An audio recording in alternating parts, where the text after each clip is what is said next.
Alright, so there is an issue you might also have faced, like I am facing right now. The issue is Office product activation failed. And there could be numerous of reason behind that. In my particular case here, the problem is if I go here in account, I do have multiple Office license, and because of this there is always a conflict. In your case, it may be possible that your current Office license is expired, but now you want to install new Office license, but the license is not getting installed. So let's see how we can fix that. For that, first of all, let's click here on Windows, and now I'm gonna type Office.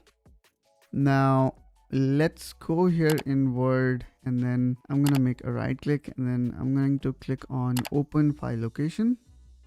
Now here I'm gonna again make right click, go to property, and then again another open file location. Now here I am in Office installation directory. Now here what we need to do is we need to look for a file which is known as OSPPREARM.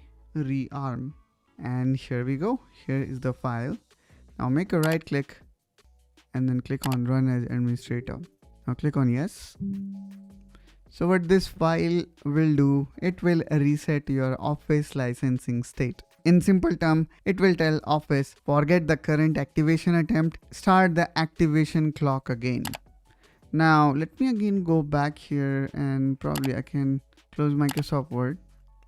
Now if I again try opening Microsoft Word and then click on account, and now here we can see we have successfully configured our license, and now there is no more issue of unlicensed product. So this way guys, you can fix your license.